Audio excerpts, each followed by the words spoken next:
네, 9월 30일 장 마감 후 방송을 시작하도록 하겠습니다. 나오신 분은 유한타증권 파이낸스 허브 강남점의 한상혁 과장님. 안녕하세요. 안녕하세요. 네, 어제 정말 힘든 장이었죠. 그죠. 네. 어제 미국 시장도 많이 빠졌기 때문에 아침에 출근하면서 어제 같은 경우에는 마음의 준비를 하고 갔는데 역시나 빠지는 모습을 보는 거는 쉽지 않습니다. 네. 그리고 또 좀 많이 급락한 이후에 그래도 좀 반등이 좀 강하게 있을 줄 알았는데 뭐 그렇게 시원찮은 모습을 보여줘서 아마 많은 분들이 다 실망하고 있을 거예요. 일단 이렇게 장이 힘 빠지는 이유, 뭐 그 가운데에는 지금 미국의 셧다운 문제, 그 공화당과 그 민주당 재정 확대에 대한 네. 이게 결정이 안 돼서 그렇다 이런 얘기도 있는데 일단 상황을 한번 좀 살펴봐 주시죠. 일단은 먼저 시장 상황이 굉장히 지금 녹록지가 않잖아요. 녹록지가 않은데 이 말씀 먼저 드리고 시작을 할게요. 시장 겁먹지 말자. 겁먹지 말고 겁먹으면 먹을 거 하나도 안 보입니다. 지금 시장에 미리 겁먹기 시작을 하면 어떤 종목을 사야 될지 이게 기회인지 이런 요소들이 전혀 보이지가 않아요. 그렇기 때문에 지금 시장 겁먹을 거 하나도 없다라고 말씀을 드리겠고요. 왜 겁먹을 필요가 없는지 제가 이 부분을 오늘 한번 말씀을 드려보도록 할게요. 네. 일단 시장에서 지금 가장 두려워하는 부분들 한번 짚고 넘어가 보도록 하겠습니다.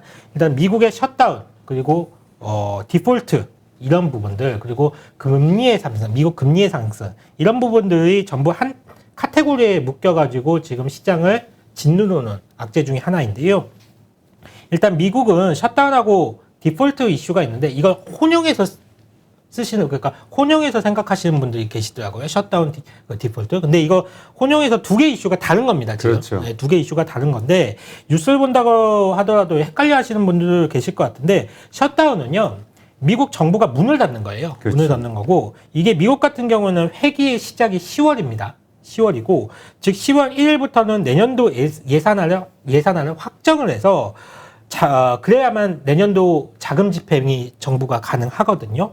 셧다운은 지금 미국 그러니까 오늘까지 미국에서는 예산안이 의회를 통과해야 되지만이 그래야지만이 미국 정부가 정상적으로 돌아갈 수가 있습니다. 자금 집행이 가는데 하지만 지금 내년도 예산안이 계획도 안 잡혀 있어요. 그러다 보니까 어떡합니까? 임시 예산안이라는 걸 만들었죠. 지금 임시 예산안을 만들어서 당장 내년도 예산안을 짜는 건 시간이 걸리니까 12월 3일까지 임시적으로 정부가 월급은 줄 수 있게끔 만들자라는 게 지금 민주당의 생각입니다. 만약에 이 임시 예산을 통과하지 못하면 정부는 셧다운에 좀 들어가게 되고요. 월급 못 줍니다. 그렇게 되면 월급 못 줘서 공무원들 강제적으로 다 휴가 들어가게 됩니다. 과거에 그런 적이 많아요. 제가 알기로는 미국 정부가 셧다운에 취해진 게 과거에 한 21번 정도가 있었습니다. 과거 50년 동안 많이 있었네. 굉장히 많았어요. 21번이 있었고 그러면 이제 그럴 때마다 국립공원 같은 데서는 쓰레기가 넘쳐납니다. 이걸 치우는 사람이 없으니까 쓰레기들이 넘쳐나게 되고 공원 관리 같은 거 되지가 않습니다. 그러면 누가 피해를 봅니까? 국민들이 전부 다 그런 피해를 보게 되죠. 그러면 국민들 같은 경우에는 저 국회의원 놈들 때문에 내가 이런 불편감을 겪는다라고 생각을 할 것이고 표가 뚝뚝뚝 떨어져요. 그렇기 때문에 국회의원들이 빨리빨리 이걸 처리를 해서 합의를 하는데요. 재밌는 통계 자료가 있는데 이게 셧다운 기간 동안에 S&P 지수가 상승하는 경우가 더 많았어요. 과거에 상승하는 경우가 더 많았는데 그러니까 이렇게 보는 거죠. 셧다운은 결국 해소될 문제라고 보기 때문에 이 불확실성이라는 측면에서 셧다운은 결국 해결이 된다라고 보고 있기 때문에 막상 셧다운이 되면 증시에 미치는 영향력이 감소하는 경우가 과거에 많았고요. 그리고 셧다운은 시기상 매번 10월이잖아요. 그러니까 앞서도 말씀을 드렸지만 새로운 회계 연도가 10월부터 시작이 되는 거고 이와 관련된 셧다운 문제는 항상 10월에 부각이 되는 이슈이기 때문에 이 시기에는 기업들의 실적 그리고 연말 시즌에 대한 소비에 대한 기대감 이런 것들이 증시에 녹아나면서 오히려 셧다운 기간에 셧다운 기간 10월에는 증시가 올라가는 경우가 많았습니다. 그래서 셧다운은 증시에 미치는 영향은 매우 제한적이다라고 보시면 될 것 같고요. 그리고 오늘 뉴스가 장중에 나왔죠. 민주당 척슈머 상원 대표인가요? 상원 원내대표.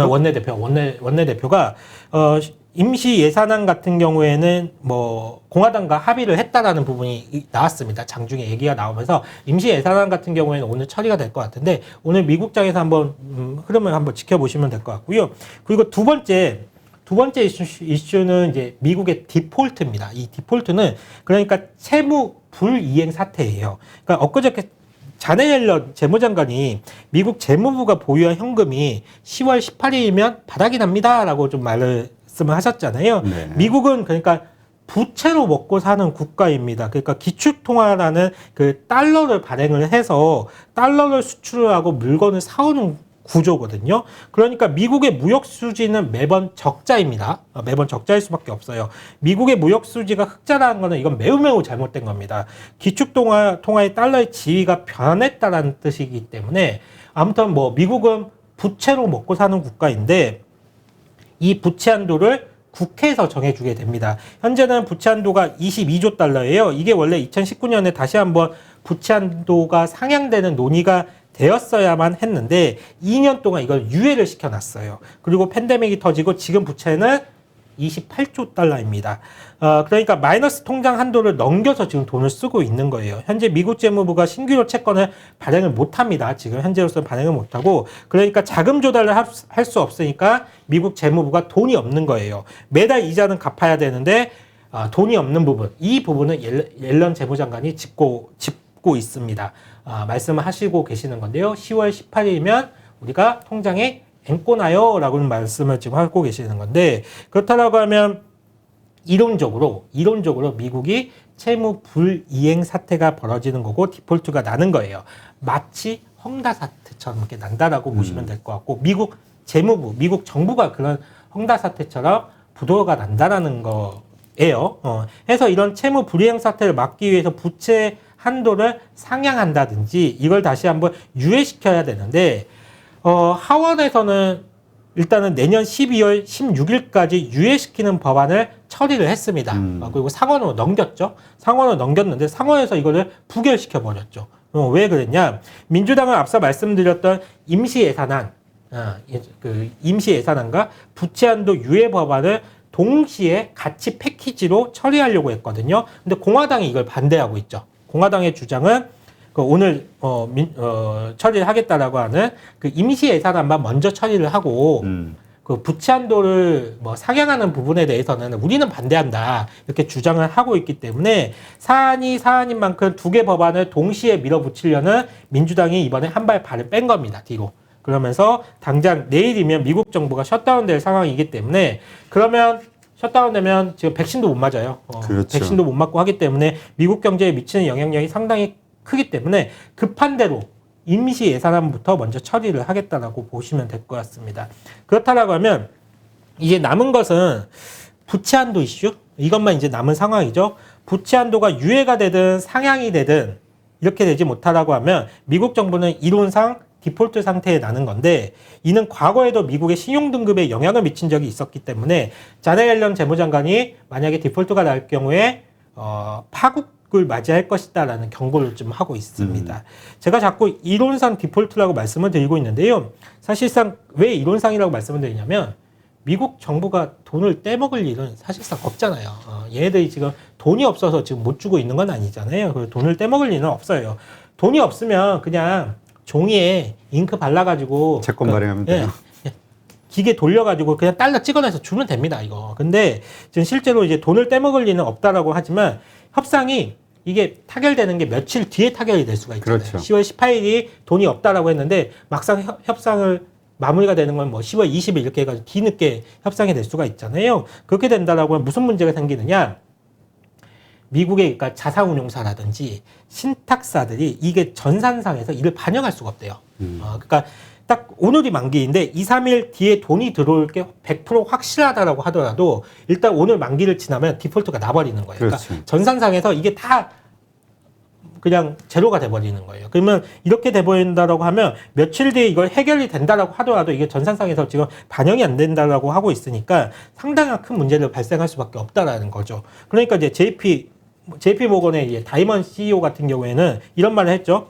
그러니까 우리는 부채 한도 협상이 결렬될 것을 가능성에 대해서 지금 대비하기 시작을 했다. 그리고 우리가 파국적인 결말에 대비한 것이 이번이 세 번째이다. 그러면서 부채 한도 협상이 결렬되는 최악의 상황에 대비하기 위한 비용이 만만치가 않다. 과거를 봤을 때 지난번에도 한 1억 달러 정도가 이걸 소요가 됐다. 이 비용은. 엄청나네요. 그렇죠. 이걸 하는데 1억 달러가 소요가 됐다. 자꾸 이런 쓸데없는 비용이 발생되는 이 부채 한도 협상 그냥 없애자. 없애고 부채 상한선을 그냥 없애버리자. 라고 주장을 하고 있습니다. 그러니까 어차피 해결될 건데 해결될 일인데 자꾸만 이런 정치적 논란 때문에 비용만 발생하고 돈만 들어가니 이거 그냥 없애버리자. 그렇게 그치. 주장을 좀 하고 있는 거예요. 그래서 지금 과정은 어떻게 보시냐면 일단은 셧다운은 어느 정도 해결되는 것 같아요. 오늘 밤에 임시 예산안을 뭐 통과시키겠다라고 하고 있으니까 셧다운은 어떻게 넘어갈 것 같은데 지금 이제 디폴트 문제만 남아 있고 이 디폴트 문제를 해결하기 위해서 민주당과 공화당이 계속 협상 테이블에서 지금 논의가 될 건데 이게 논의되는 과정 속에서 해결되는 과정 속에서 노이즈가 계속 증시를 발목을 잡는 거죠. 왜냐면 뭐 18일까지니까 그 안에 뭐 자기들끼리 데드라인이 있을 거 아니에요. 그럼 그 안까지는 서로 막 죽어도 안 된다. 꼭 해야 된다. 서로 이제 주장을 할 거고 그런 가운데서 막 그 협박성 여러 가지 이야기들이 나오겠죠. 경고들이. 맞습니다. 뭐 서로 지금 민주당 내부에서도 반대하는 의견도 있고 돈을 많이 풀기는 했으니까. 워낙 많이 풀었어요. 워낙 많이 풀었고 지금 더 풀려고 하고 있잖아요. 전 서머스 전 재무장관인가요? 그 네. 사람 같은 경우도 이건 너무 돈을 풀기는 하지만 이건 너무하다. 그렇죠. 뭐 그렇게 민주당원임에도 불구하고 지금 민주당에서 추진하고 있는 인프라 법안이라든지 이런 거에 대해서 반대하고 계시죠. 그분은 너무 많이 풀었다. 그리고 이거에 대한 결과가 어마어마한 인플레이션으로 다가올지 모르니 이거에 대해서 계속 경고하는 목소리가 크죠. 그러니까 민주당 내부에서도 교통정리가 안 되다 보니까 지금 공화당은 결사 반대를 하고 있고 그러다 보니까 이 부채 한도 문제에 대해서는 지금 계속적으로 노이즈가 발생하는데 결론은 뭐냐면 해결은 됩니다. 해결됩니다. 왜냐? 만약에 해결이 안 된다라고 생각을 해볼게요. 해결이 안 된다라고 생각하면 디폴트가 난다? 미국 정부가 디폴트가 난다? 그러면 민주당이 디폴트가 나서 민주당 의원들도 다 집에 가고 공화당 의원들도 다 집에 가고 바이든 행정부 관료도 모두 집에 가서 애나 본다?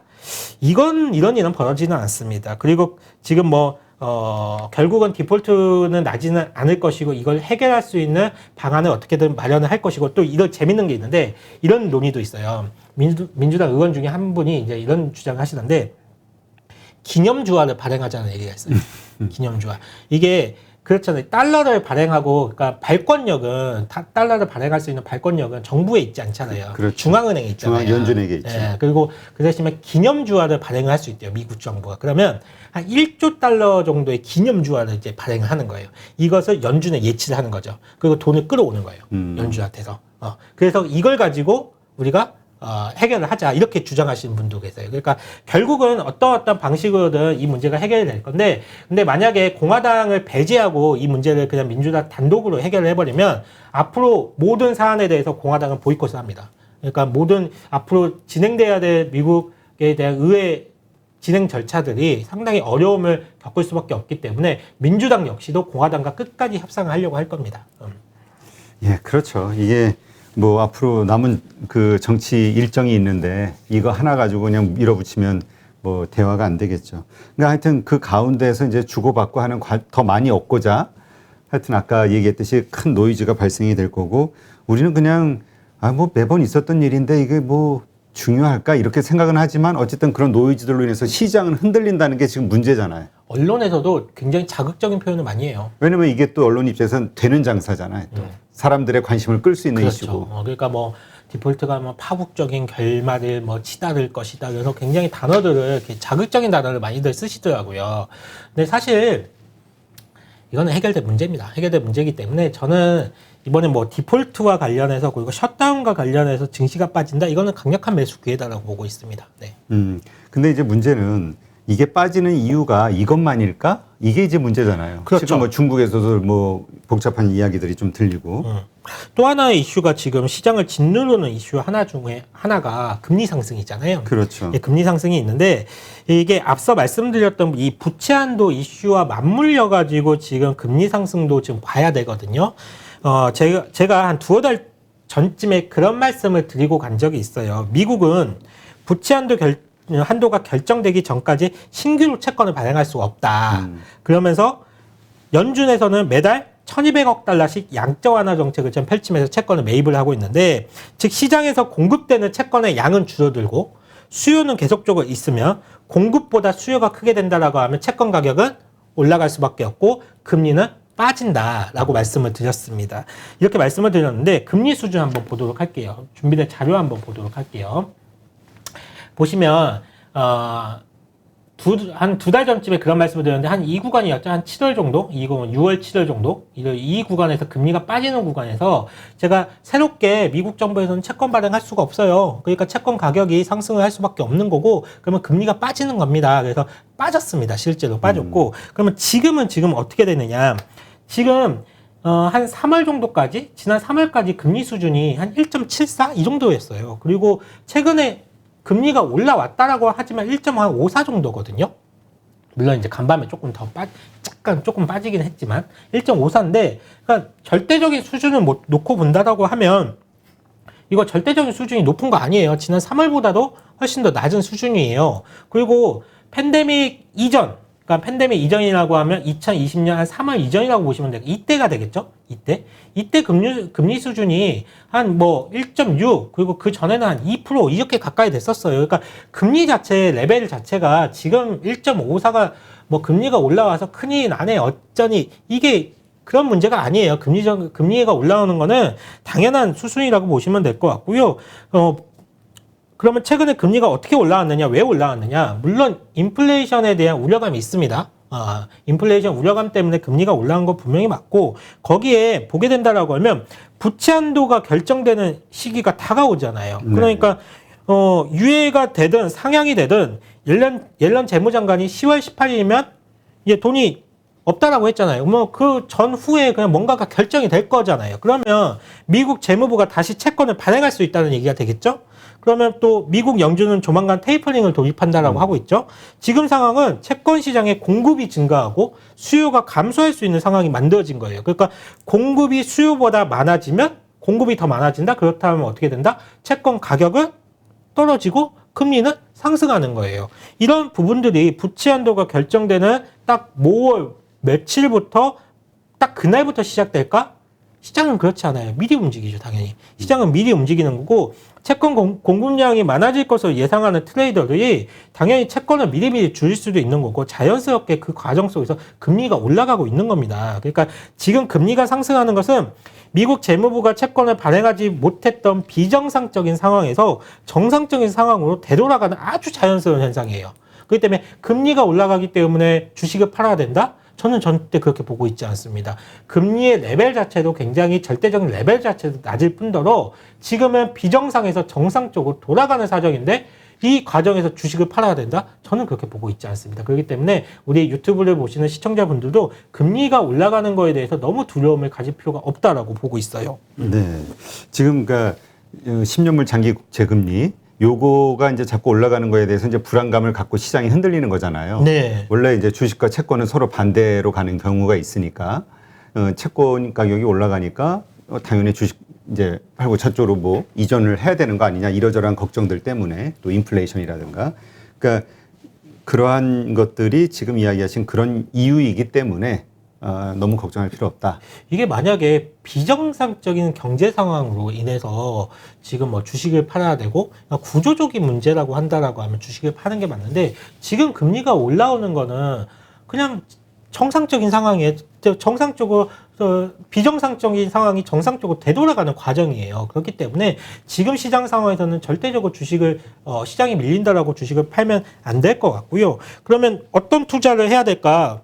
라고 궁금해하실 분이 있을 것 같은데 이 답이 있어요. 왜냐? 작년 1월부터 3월까지 금리가 이렇게 올라갔던 시기 있잖아요. 예. 이때 어떤 종목들이 올라갔는지 우리가 생각을 해본다라고 하면 이렇게 지금 금리가 올라가는 과정 속에서 우리가 어느 쪽에서 배팅을 해야 되는지 우리가 충분히 알아볼 수 있는 미리 알아볼 수 있는 시간이 될 것 같은데 제가 한번 HTS 한번 같이 보도록 할게요. 네. 지금 제가 미리 띄워놨는데 1월부터 금리가 올라가는 시기에 같이 올라갔던 종목들입니다.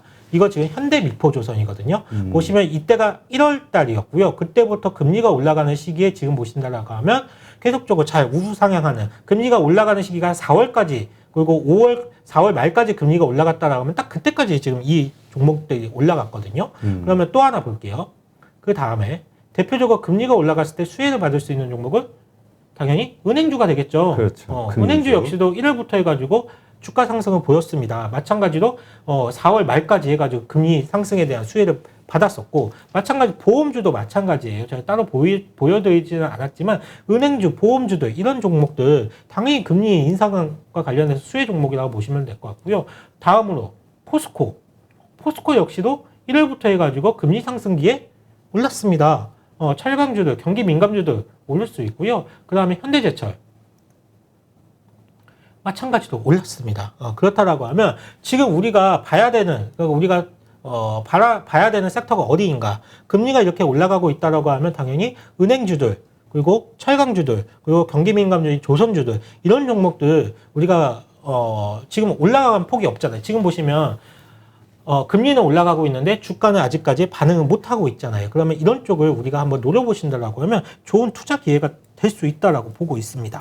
근데 지금 파월 의장도 인플레이션이 생각했던 것보다 상당히 좀 오래 갈 수 있다. 네, 길어질 수 있다라고 네. 말씀하셨죠. 그러면서 금리 인상이 좀 빨라질 수도 있다라는 이야기를 했단 말이죠.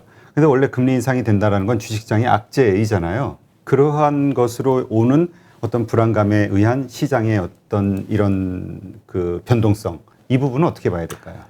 일단은 파월 연준의장이 인플레이션이 생각보다 길어질 수 있다는 발언을 하시면서 만약에 생각보다 길어지고 여기서 구분을 할 필요가 있는데, 다만 기대 인플레이션은 연준의 통제하에 아직은 있다라고 말씀하셨어요. 아직은 있는데 그게 그 연준의 통제를 벗어나게 되면 그때부터 금리 인상이 바로 들어갈 수 있다는 말씀을 하셨거든요. 현재 미국의 2년물 국채금리를 보게 된다고 하면 2년물 국채금리를 말씀을 드리는 이유는 팁 삼아서 좀 알아두실 부분이 있는 게, 2년물 국채금리는 미국 기준금리를 가장 잘 반영을 합니다. 그리고 10년물 국채금리 같은 경우에는 시장금리, 경기 상황을 가장 잘 반영하고요. 2년물 국채금리 같은 경우에 지금 변화되는 움직임이 거의 없어요.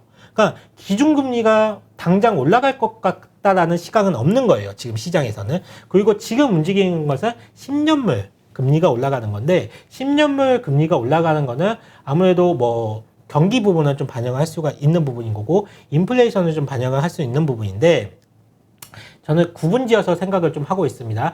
아직 연준에서 본격적으로 금리를 올리는 시기는 아직 멀었다라고 좀 생각을 하고 있어요. 그리고 이번에 연준 위원 중에 가장 매파라고 불렸던 카플런 연준위원, 그리고 로젠글렌 연준위원, 이 두 분이 잘렸죠. 물론 이제 표면적인 이유는 일신상의 이유 때문에 그만둔다라고 하셨지만, 이분들이 논란이 있었어요. 연준위원인데 주식 투자를 그렇게 많이 하셨대요.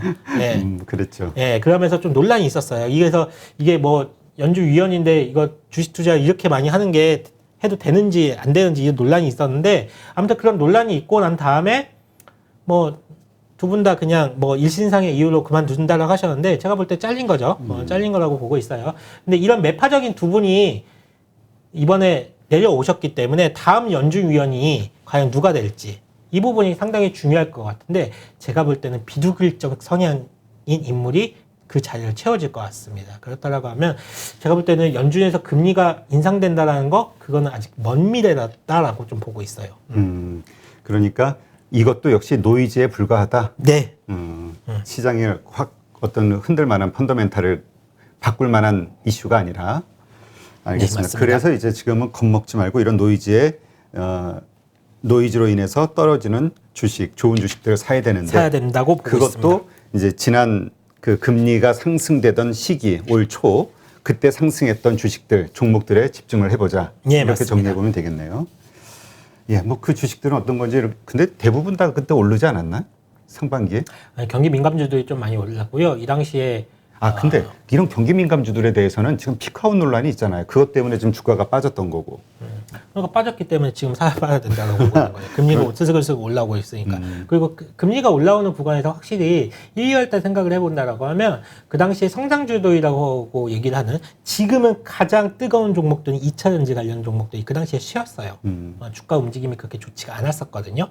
물론 이제 배터리 셀과 관련한 배터리 제조회사들 관련된 문제도 있고, 분할 이슈도 있었고 이런 이슈가 있었기는 하지만 그럼에도 불구하고 분명히 2차 전지와 관련된 종목들이 성장주들이라고 분류했던 종목들이 2월달, 3월달, 4월달에 쉬는 움직임이 있었거든요. 그렇다라고 하면 지금 시장 금리가 이렇게 올라온다라고 하면 2차 전지와 관련된 성장성이 좀 성장성으로 먹고 사는 그런 섹터들은 좀 실 가능성이 높습니다. 그리고 제약바이오는 좀 타격이 있을 수가 있어요. 시장 금리가 올라올 때. 왜냐하면 제약바이오 업종들이 가장 금리에 민감하거든요. 아무래도 할인율이 가장 크기 때문에. 그 돈을 잘 못 벌고 계속 그렇죠. 빌려서 좀 버틴다 보니까 미래 이익을 가장 많이 지금 땡겨서 적용받는 애들이 제약바이오 애들이고, 근데 2차 전지는 그나마 지금 수익성이 나오기 시작을 했잖아요. 근데 제약바이오는 아예 지금 수익성이 안 나오는 상황이기 때문에 제약바이오 업종은 조금 선별해서 보실 필요가 있습니다. 네, 알겠습니다.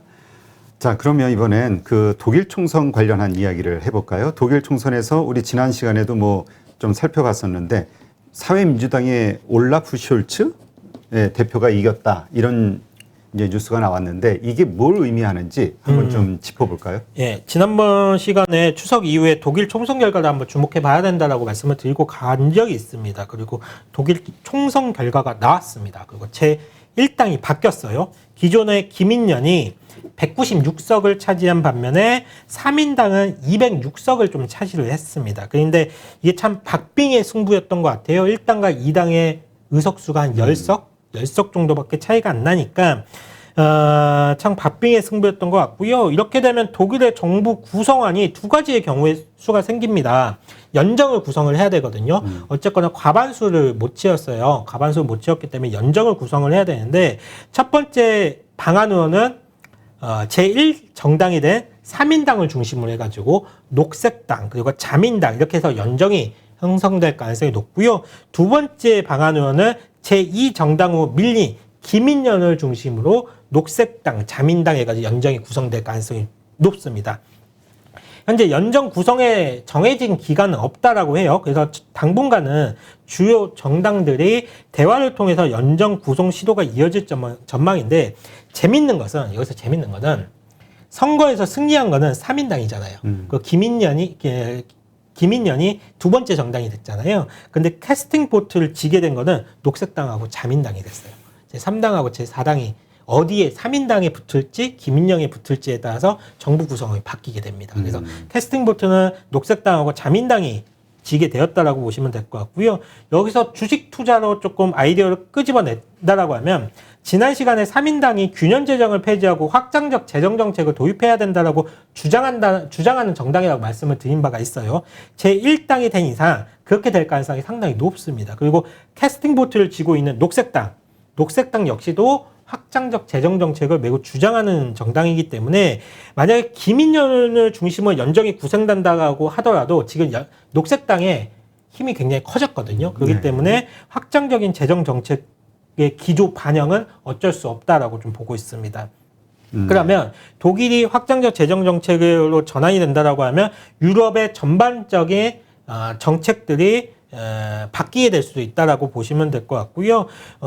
눈여겨봐야 될 부분은 물론 당장은 테이퍼링 이슈가 더 눈앞에 있기 때문에 이 부분이 좀 더 다가와 있지만 만약에 지금 유럽과 독일을 중심으로 확장적 재정 정책을 펼쳐진다. 그 유럽 역시 좀 더 적극적으로 재정 정책을 펼쳐진다라고 하면 유로화가 강세가 될 수가 있어요. 유로화가 강세가 되면서 달러가 약세가 될 수가 있습니다. 이런 부분들은 이머징 시장의 통화 강세로 좀 이어질 수가 있기 때문에 앞으로 이런 부분들 한번 잘 체크를 해볼 필요가 있을 것 같고요.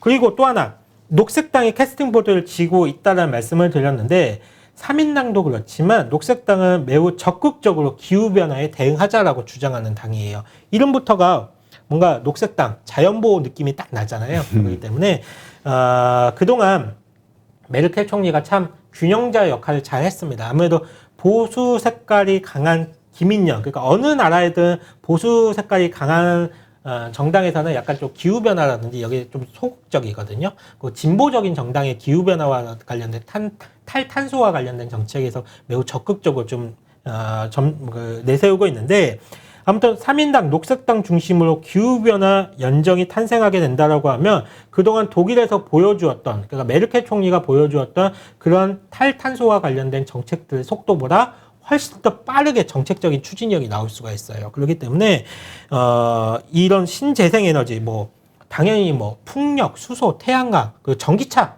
이런 쪽 드라이브가 상당히 좀 세게 걸릴 수도 있다라고 보고 있기 때문에 앞으로 이런 부분들 좀 주목을 해봐야 될 것 같고요. 상당히 좀 그런 것 같아요. 이게 독일뿐만 아니라 EU도 그렇고 미국도 그렇고 이 유권자들이 이 기후변화와 관련해서 굉장히 좀 중요한 선택적인 요인으로 좀 부각되는 것 같아요. 그러니까 우리나라에서는 조금 피부에 와닿지는 않지만 이탈리아, 뭐 그리스 이런 데서 보면 산불 진짜 어마어마하게 그렇죠. 나잖아요. 네. 캘리포니아에서도 산불 뭐 100년 만에 지금 최악의 산불이니만 얘기가 나오는데, 그러니까 유럽 같은 경우에는 유권자들이 이미 피부에 와닿는 거예요. 이 기후변화라는 게. 그렇죠. 예, 그리고 우리가 이제 코로나 팬데믹을 겪으면서 이게 얼마나 경제적으로 피해를 받는지에 대해서 우리가 딱 알았잖아요. 근데 이 기후변화라는 거는 인류의 생존과 관련된 문제잖아요. 그렇기 때문에 이 유권자들이 이번에 그러니까 확실히 기후변화와 관련해서는 많은 유권자들이 동의를 하시는 것 같아요. 그러면 앞으로 어떻게 될까요? 앞으로 정치인들이 당연히 표를 얻으려면 당연히 기후변화와 관련된 정책들을 계속적으로 쏟아내겠죠. 그렇죠. 유럽도 생명하고 마찬가지로. 연관되는 거니까. 그러니까요. 유럽도 그렇고 미국도 그렇고 한국도 마찬가지로 이런 기후변화와 관련된 탈탄소와 관련된 정책들은 앞으로 정치인들 입에서 계속 나올 수밖에 없습니다. 그래서 이런 부분들은 계속 나올 수가 있기 때문에 우리가 시장이 흔들릴 때 가장 중심을 잡아야 돼요. 중심을 잡아야 되고 이 메인 테마가 어디인지 잘 아실 필요가 있는데, 결국은 이 탈탄소와 관련된 친환경 정책은 시장의 흔들린 여부와 상관없이 앞으로 계속적으로 가야 될 방향이기 때문에 이쪽에서는 중심을 흔들리지 마시고 계속적으로 좀 시장이 흔들릴 때마다 우리가 비중 확대 기회를 좀 계속적으로 보실 필요가 있다라고 보고 있습니다. 거시적으로 좋은 환경이다 이렇게 보시는 거군요. 유럽이 독일부터 시작해서 재정을 확대할, 그리고 경기를 부양할 그런 가능성이 높아졌다. 그렇죠. 재정을 확대할 텐데 앞으로 재정 확대 정책이 유럽을 중심으로 독일을 중심으로 유럽까지 확대해서 계속적으로 나올 텐데, 재정 확대 정책이 어디로 돈이 쓰여지겠냐 이거죠. 그러면 돈이 쓰여질 때는 이 기후 변화와 관련된, 이 탈탄소와 관련된 이런 쪽으로 돈이 훨씬 더 많이 쓰여지게 될 겁니다. 네. 근데 지금 이 신재생 에너지, 이 탄소 제로 이것 때문에 사실 그 미스가 난 게 그 에너지 수급, 에너지 수급에 있어서 화석 연료의 어떤 양과 수요와 그 다음에 이 신재생 에너지의 어떤 기대치에 못 미치는 어떤 전력, 기후 변화의 역설이라고 하죠. 그게. 예, 예. 이런 것들 때문에 지금 뭐 난리가 났잖아요. 가장 크게 지금 일단 터진 게 중국인 것 같고, 그래서 예. 중국에서 전력난 이 수요 때문에 좀 고생을 하고 있는데, 이것도 상당히 시장을 위협하는 이슈가 되지 않겠나 이렇게 보고 있거든요. 일단은 그렇습니다. 뭐 어쨌거나 우리가 이 기후변화에 대해서 대처를 해야 된다는 거는 대명제는 다들 동의를 하고 있어요. 근데 그 과정 속에서 지금 뭐 인플레이션이 뭐 이것 때문에 일어나고 뭐 전력난이 나니 뭐 이런 부분은 언젠가는 겪어야 될 문제라고 좀 보고 있는데, 자연스럽게 해결될 겁니다. 어떻게 해결될 거냐? 일단은 수소의 단가가 내려갈 것이고요. 지금 계속 내려오고 있어요. 수소의 단가가 내려갈 것이고, 풍력과 태양광들의 단가들이 계속적으로 내려갈 것이고, 이와 관련된 기술적인 진보들이 지금 나타나고 있습니다. 기술적인 진보들이 나타나는 거는 어떤 걸 얘기하느냐? 일례로 배터리 셀로 말씀을 드리자면, 과거에 배터리 셀이 만약에 탑재가 된 전기차가 과거에 200km, 250km 정도밖에 못 갔어요. 지금은 몇 킬로가 가죠? 450km, 500km. 지금 그리고 니비안인가요? 그 회사에서 지금 만든 자동차 같은 경우는 800km가 넘더라고요. 주행거리가. 이런 부분들이 다 기술적인 진보로 인해서 발생되는 거거든요. 그렇기 때문에 지금 생기는 노이즈 같은 경우에는 당연히 기술적인 진보로 충분히 이겨낼 수 있다라고 보고 있고요. 다만 지금 중국에서 문제가 되고 있는 이 전력난 있잖아요. 이건 조금 성격이 달라요.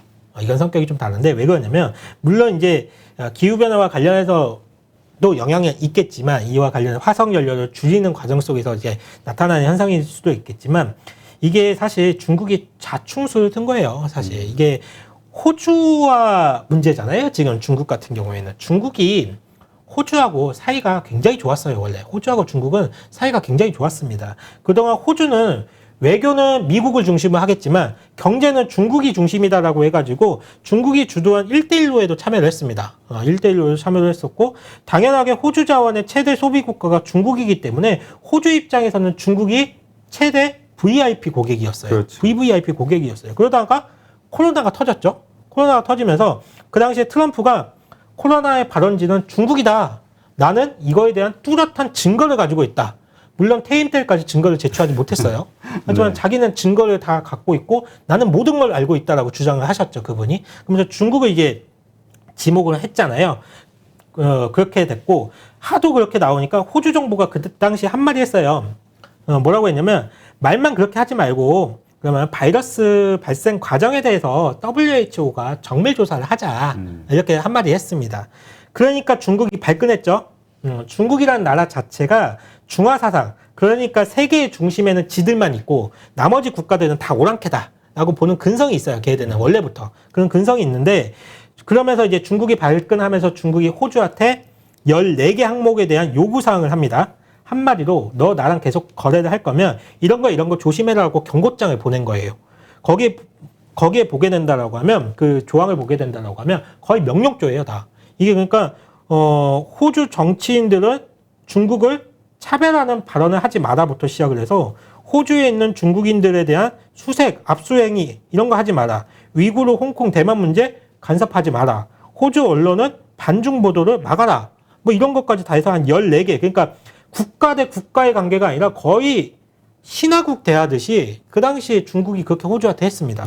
당연히 자기가 돈 벌어준다 이렇게 하니까 예. 고객이니까 우리 고객 대접 좀 해봐 이런 거지. 갑질의 행위를 한 거예요. 그러니까 호주 가만히 안 있었죠. 당연히 가만히 있지 않은 거고. 그러면서 중국이 했던 행위가 뭐가 있었냐면 호주 수입품에 관세 폭탄을 투하했죠. 호주산 보리에 어느 날 말도 없이 그냥 갑자기 관세를 81% 올렸습니다. 어느 날 갑자기 81% 올렸고 호주산 소고기, 와인 이런 거 다 수입 중단시켰어요. 그리고 호주산 랍스타가 중금속에 오염되었다라고 하면서 이게 배에서 선적해서 갔잖아요. 배에서 못 내리게 했어요. 그러니까 배에서 못 내리니까 랍스타들 어떻게 됐을까요? 다 썩었어. 네, 다 죽었어요. 다 죽었는데 중금속 뭐 나왔다고 했잖아요. 그 증거 없어요. 그냥 주장하는 거예요, 중국이. 그런 식으로 막무가내로 이제 중국이 하다 보니까 호주는 이번에 단단히 알게 되었죠. 중국이라는 나라는 상종을 하면 안 되겠구나라고 해가지고 이번에 내가 경제적인 손해를 본다고 하더라도 분명하게 선을 지키겠다라고 해가지고 이번에 미국, 영국하고 만든 게 오커스 만든 거잖아요. 호주가 같이. 뭐 핵잠수함까지 딱 네. 준비한다고. 이거 반중 연대를 지금 만든 거잖아요. 그 호주는 불과 한 2, 3년 전까지만 해도 중국하고 정말 사이좋게 지냈습니다. 그러다가 중국이 하는 행동이 정말 이거는 국가 대 국가 간의 문제가 아니라 정말 말도 안 되는 행동을 했기 때문에 호주가 이번에 단단히 중국이라는 나라에 대해서 확 돌아선 거예요. 문제는 중국이 수입을 금지한 항목 중에 석탄이 있어요. 석탄. 근데 중국은 70%가 화석연료거든요. 그리고 호주로부터 석탄 수입이 막히니까 석탄 가격이 급등하기 시작을 했습니다. 이게 석탄이 호주에서만 나는 건 아닌데 석탄도 질이 다 달라요. 질이 다 다르고 같은 그람수를 태우더라도 원하는 열량이 나와야 되거든요. 그게 호주의 석탄의 질이 굉장히 좋아요. 그렇기 때문에 지금 다른 국가에서 수입을 한다라고 하더라도 그 호주산 석탄만큼 열량이 나오지가 않는 거예요. 지금. 그러니까 중국 내 전기 공급이 원활하지 못하고 급기야 일부 공장이 전기가 끊어지게 되죠. 문제는 겨울이 다가오고 있어요. Winter is coming. 겨울이 다가오고 있습니다. 날씨가 추워지면 난방용 석탄을 더 써야 되는데 지금 상황에서 노답이에요. 지금 중국 정부에서는. 중국 입장에서는 호주한테 고개 숙이고 호주산 석탄을 다시 수입해서 써야 되는데 지금 절대 황제를 꿈꾸는 시진핑 입장에서는 절대 호주한테 고개 숙일 것 같지 않거든요. 그렇죠. 왜냐하면 국내 그 인민들한테 자존심이 상하게 되는 일이니까. 네, 절대 군주를 지금 꿈꾸고 있는데 지금 호주 길들이기를 시도했던 중국이 지금 전기를 잃게 생겼습니다. 자국 내 전기를 다 잃게 생겼고요. 한국은 미세먼지 없는 맑은 하늘을 얻게 되었습니다. 덕분에 지금 이제 그렇게 되었다고 보시면 되는데 이제 문제는 전 세계 공장 역할을 하는 중국 내 전기 수급이 원활하지 못하게 되었기 때문에 공장이 제대로 안 돌아가고 있는 거고 그렇지 않아도 상반기 내내 이어져 온 병목 현상. 이 병목 현상이 이 생산에서의 그 쇼티지가 계속 우리 자동차 반도체 보더라도 크잖아요. 심각하잖아요. 조금 더 이어질 수가 있고 좀 더 심각해질 수가 있다. 그러니까 이게 중국만의 문제가 아니라 결국은 뭐 한국 경제, 그러니까 중국의 그 밀접한 어떤 경제 의존도를 가지고 있는 국가들에게는 큰 재앙이 되지 않겠느냐. 이게 이제 대부분의 또 생각이란 말이죠. 맞습니다. 왜냐하면 이렇게 공장 가동률이 떨어진다는 거는 경제 성장률이 떨어진다는 거잖아요. 그렇죠. 이미 외국계 IB에서는 이미 중국의 경제 성장률을 다 내리기 시작을 했습니다. 3분기에 경제 성장률 제로로 보는 데도 있어요. 아예 3분기에는 경제 성장률 못할 것이다로 보는 데까지 나오기 시작을 했습니다.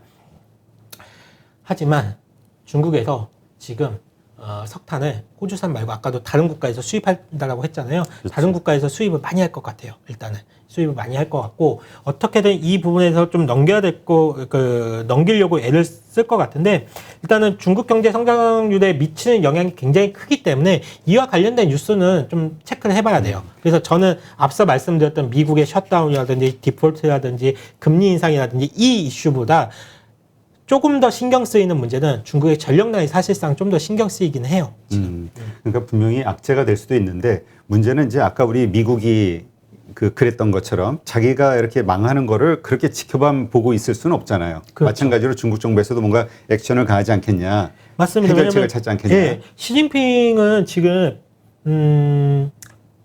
베이징 올림픽 지금 남겨 있잖아요. 베이징 올림픽 전에 도시가 불 꺼져 있는 것을 전 세계에 보여주고 싶어 할까요? 그렇죠. 예, 베이징 올림픽 앞두고 난 다음에 도시가 정전이 돼가지고 다 불 꺼지고 막 이런 모습을 전 세계 언론에 보여주고 싶어 할까요? 그렇지 않을 거예요. 그리고 시진핑은 베이징 올림픽을 성공적으로 만들고 성공적 유치를 시키고 그 다음에 자기가 상기 집권을 지금 노리고 있잖아요. 그러면 시진핑이 상기 집권이 시작되기 직전까지는 어떻게든 이런 문제를 최악의 상황까지는 끌고 가지 않을 거라고 보고 있습니다. 네. 네.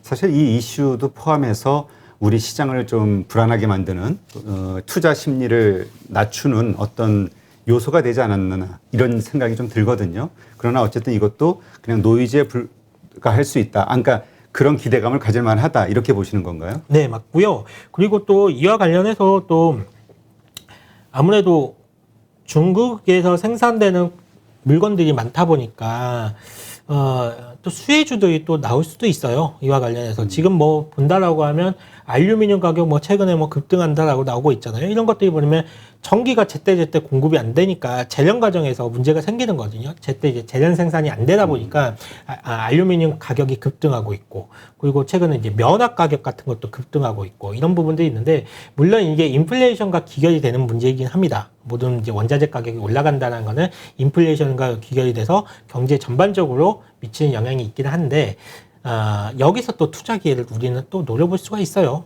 노려볼 수가 있기 때문에 오히려 지금 중국에서 나타나는 문제점을 갖는다라고 하면, 바라본다라고 하면 우리가 이와 관련된 수혜 종목을 찾아보는 것도 투자 기회를 한번 찾아보시는 게 좋을 것 같아요. 반도체나 2차 전지나 그 미중 갈등 때문에 우리가 수혜를 받은 부분이 있잖아요. 네. 마찬가지로 중국이 이렇게 어려워지게 됐을 때 그 뭔가 좋아지는, 경쟁자가 약할 때 좋아지는 어떤 산업이 또 있겠죠. 제일 좋은 거는 인도예요.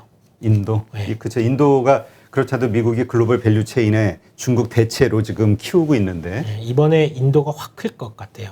만약에 그래서 기회가 되신다라고 하면 ETF, 그러니까 이게 우리나라에는 상장이 안 돼 있을 거예요. 인도 관련 ETF가 아마 미국 시장에는 상장이 되어 있습니다. 그래서 만약에 가능하신 분들, 해외 주식 거래가 가능하신 분들은 인도 ETF 같은 거 한번 잘 노려보시면 좋으실 것 같아요. 네. 하여튼 저희도 한 며칠 전에 그래서 인도와 관련해서 방송을 한 2개 정도 만들어서 내보냈어요. 이게 좀 앞으로 인도가 중국을 대체하는 미국의 선택에 의해서 그런 시장이 되지 않겠냐. 근데 의외로 일단 잘 모르는 분들이 많기 때문이기도 그렇지만은 부정적인 분들이 많더라고. 환율에 대한 어떤 환차손 문제, 인도에 대한 불신, 그 정치 어떤 사회 시스템에 대한, 하여튼 쉽지는 않은 것 같아요. 그러니까 어쨌든 현재까지는 좀 위험한 투자일 수도 있지만 어쨌든 리스크 테이킹이니까. 중국을 전력난이라든지 이런 문제가 걱정되신다는 분들은 인도 ETF가 대안 투자가 될 수가 있습니다. 네, 알겠습니다. 그 다음에 우리 이번에 그 미국에 상장되는 전기차 기업과 관련된 또 이슈가 있죠. 국내 시장에서는. 그 미국에 이번에 새롭게 상장하는 회사가 리비안이라는 네. 전기자동차 회사가 있어요. 이 회사가 앞서 잠깐 말씀을 드렸지만 지금 뭐 800km가 넘어가는 800km 넘어가는 주행거리. 300km, 400km대인데. 네, 근데 가격이 비싸요. 한 2억 해요. 자동차가. 가격이 비싸요.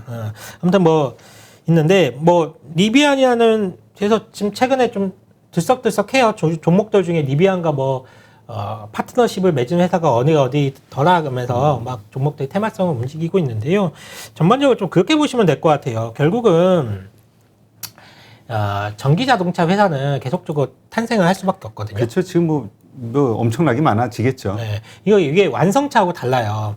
완성차 같은 경우에는 이 엔진과 관련된 그리고 부품과 관련된 부분들 기술적인 그 진입 장벽이 굉장히 높았어요. 근데 전기차 같은 경우에는 생각해 보신다라고 하면 얼마 전에 그 청소기 만드는 다이슨도 전기차 만들겠다라고 선언을 한 적이 있잖아요. 네. 물론 이제 시장에서 물러나긴 했지만, 그러니까 전기차라는 거는 그 전기차 전용 플랫폼만 만들어 놓는다라고 하면 거기에 배터리만 가져다 놓는다라고 하면 전기차가 만들어지는 거예요. 그렇기 때문에 많은 스타트업 회사들이 생길 겁니다. 이 전기차와 관련된 회사들이 과거에는 완성차 같은 경우에는 몇 개 회사들 없잖아요. 유럽의 몇 개 회사, 일본의 몇 개 회사, 미국의 몇 개 회사, 한국의 몇 개 회사. 완성차 업체들 많이 없었거든요. 하지만 전기차 시대에서는 달라질 거예요. 전기차 시대에서는 정말 많은 전기차 회사들이 생겨나게 될 겁니다. 그러면 거기에 배터리 누가 납품할까요? 배터리를 납품하는 회사들은 한정적이에요. 그렇죠. 전기차 회사들은 많아지는데 배터리를 생산하는 회사들은 한정적입니다. 왜냐하면 규모의 경제가 이루어져야 되니까 맞습니다. 기술력도 있고. 예, 맞습니다. 전기차 플랫폼 자체는 규모의 경제가 없어도 만들 수가 있어요. 말씀드렸지만 전기차 플랫폼만 만들어 놓고 거기다 배터리만 가져다 씌우면 자동차가 완성이 됩니다. 그렇기 때문에 많은 업체들이 자율주행과 관련된 부분들 그리고 이런 디자인과 관련된 부분들 기술적인 부분을 도입을 해가지고 아마 전기차 회사들이 많이들 생겨날 건데 앞으로 그러면 이와 관련된 배터리 셀 업체들은 한정적이기 때문에 국내 K배터리 업체들 수혜가 될 수밖에 없습니다. 그러니까 사실 이제까지 뭐 미국 시장에서는 루시드 자동차인가요? 그 뭐 예. 전기차 그거 뭐 서학개미들이 가장 많이 투자한 종목이라고 그런 얘기도 나왔는데. 제2의 테슬라라고. 예, 제2의 불리잖아요. 테슬라라고. 근데 이제 이 리비안이 이제 만약에 상장이 되게 되면은 뭐 이쪽에 직접 투자하는 분도 있겠지만 이 리비안이 한국하고 거래하는 이 한국의 어떤 뭐 주식들, 회사들 이쪽에도 이제 관심이 쏠릴 수 있을 것이냐. 요게 이제 포인트인 것 같기는 한데요. 당연히 한국산 배터리를 쓰겠죠. 제가 그걸 찾아보지는 않았어요. 리비안이 어느 배터리를 쓰는지. 예, 배터리밖에 없는 거겠죠. 지금. 그렇죠. 뭐 삼성 걸 쓰는지 SK 걸 쓰는지 LG 걸 쓰는지 제가 그거 찾아보지는 않았는데 당연히 뭐 한국산 배터리 쓰겠죠. 왜냐하면 미국 회사기 때문에 중국산 배터리 당연히 안 쓸 거고 CATL 거 당연히 안 쓸 거고 그러면 남아있는 데가 파나소닉 그리고 삼성, LG, SK 이 네 개밖에 안 남았거든요. 근데 파나소닉은 대응이 안 돼요 지금. 자국 내 도요타랑 그 테슬라 그 물량만 가지고 여유가 없어요. 그리고 증설도 안 해요. 증설을 지금 안 하고 있기 때문에 파나소닉은 거의 여유가 없습니다. 그러면 남아있는 데는 삼성, LG, SK밖에 없어요. 그러면 리비안이 공격적으로 뭔가 자동차를 판매한다라고 했을 때 배터리 어디 거 가져다 쓸까요? 당연히 삼성 아니면 LG 아니면 SK 거 가져다 쓸 수밖에 없습니다. 네. 하여튼 세상이 바뀌니까 이 바뀌는 그 흐름에 정말 잘 빠르게 대응하는 이 작은 기업들이 이렇게 테슬라처럼 확 뜰 수 있는 가능성이 높아지고 거기에서 이제 뭔가 기회를 찾으려고 하는 또 투자자들이 있고 하니까 이게 계속 연쇄 반응이 나오는 것 같은데 하여튼 좀 지켜봐야겠네요.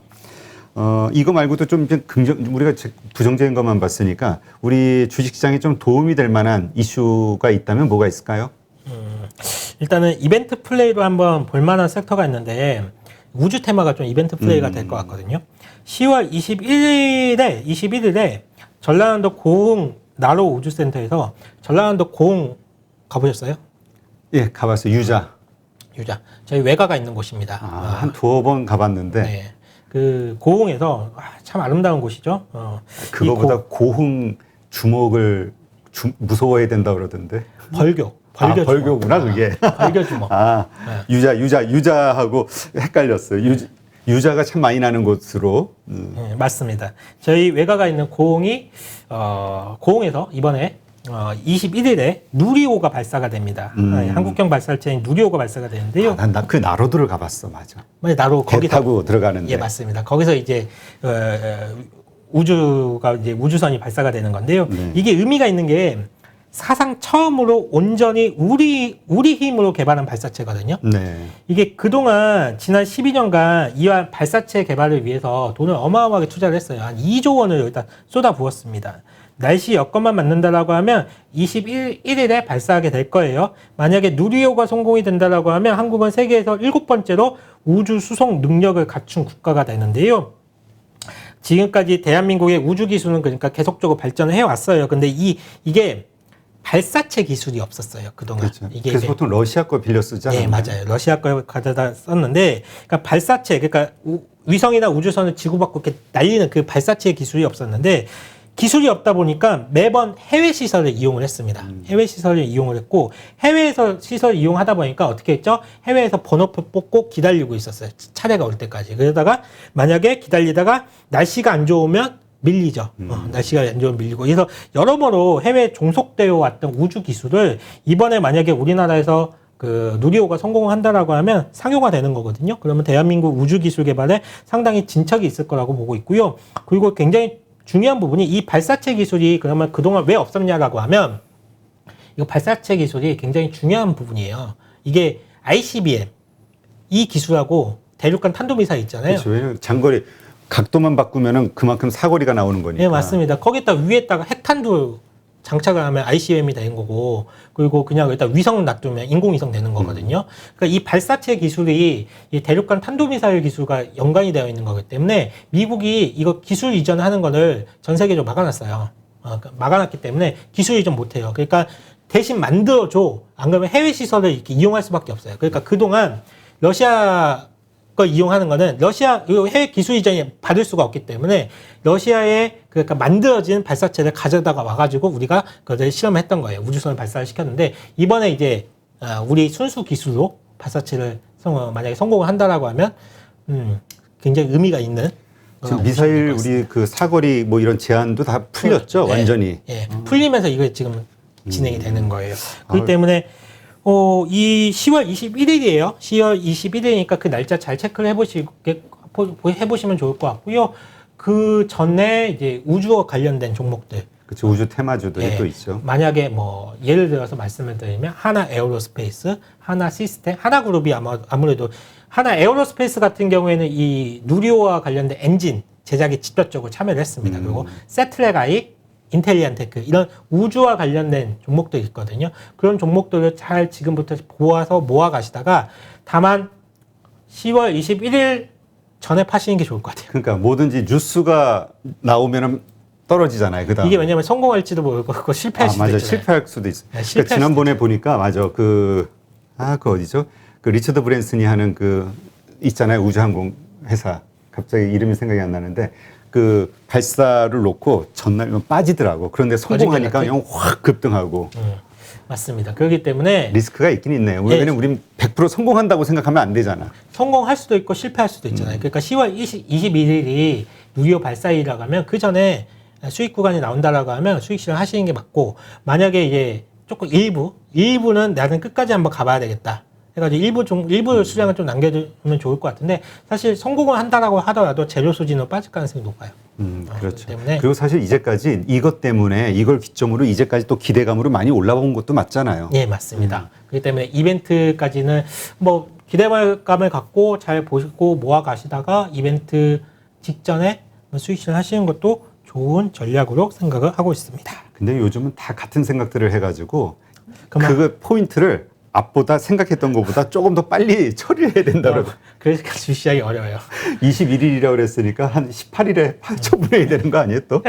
그게 하루 남들보다 한 발 앞서서. 네, 알겠습니다. 하여튼 뭐 이러한 이슈들이 또 근데 어쨌든 이건 뭐 그렇게 얘기하시는 분도 있더라고요. 이렇게 단기적인 어떤 이벤트로 인해서 이렇게 급 변동성은 커질 수 있겠지만 장기적으로는 한번 보유할 만한 섹터 주식이다, 테마 주식이다 이런 얘기 하시는 분도 있더라고요. 네, 하여튼 이제까지 살펴본 것처럼 많은 어려운 그 현재 주식시장을 만드는 요소들이 있고 그것들의 정말 힘이 어느 정도인가, 우리가 두려움을 어느 정도 가져야 되는가 좀 짚어봤는데 결론적으로 지금 그래서 주식 보유 비중을 좀 줄여야 될까요? 현금 보유 비중을 높이고 아니면 어떻게 좀 해야 될까요? 주식 비중을 줄이는 시기는 지났죠. 지났다? 네, 지났다고 보고, 만약에 지금 주식 비중을 줄이지 못하신 분들이 있다라고 하면, 또는 현금 비중이 많으시다라고 하면 지금은 절대적으로 주식을 사야 할 때지 팔 때는 아닙니다. 겁먹을 시장, 아까 맨 처음에 말씀드렸죠. 겁먹을 시장 전혀 아닙니다. 겁먹을 시장 전혀 아니고요. 시장에 구조적인 문제가 지금 발생된 거 아닙니다. 그렇기 때문에 저는 사야 될 때라고 보고 있고요. 미국의 디폴트 안 납니다. 안 나고 물론 10월 18일까지 아직 기간이 남아 있어요. 그 과정 속에서 기간이 남아 있기 때문에 물론 제가 오늘 이렇게 사야 될 때입니다라고 말씀드리고 난 다음에 내일 빠질 수 있습니다. 왜냐하면 아직 디폴트와 관련된 미국의 디폴트와 관련된 이슈가 마무리가 된 거니까 아니기 때문에 그렇죠. 협상 과정 속에서 분명히 노이즈가 날 거예요. 뭐 협상이 되니 안 되니만 하면서 노이즈가 있을 거지만 결론은 뭐다? 협상은 된다. 타결은 된다. 유예가 되든 상향이 되든 무조건 결론은 납니다. 그러면 그렇기 때문에 주식시장에서 지금 노이즈가 생길 때 주가가 빠진다? 그거는 매수 기회라고 보시면서 우리가 긍정적인 마인드를 가지고 접근을 하시면 좋으실 것 같습니다. 네, 알겠습니다. 하여튼 뭐 시장이 어렵다 보니까 다양한 각도에서 생각해 보시면 좋을 것 같고요. 이제까지 좋은 인사이트 함께 해주신 제가 그 다이어트를 한다고 이게 좀 굶었더니 손이 떨리고 머리가 자꾸 중간중간 비어. 초콜릿을 드세요. 당이 빨리 끝나고 부족해. 초콜릿을 드셔야 될 것 같아요. 네, 이제까지 좋은 인사이트 함께 해주신 유한타증권 파이낸스 오브 강남점의 한상혁 과장님 감사합니다. 감사합니다. 네, 오늘 하루도 수고 많으셨습니다.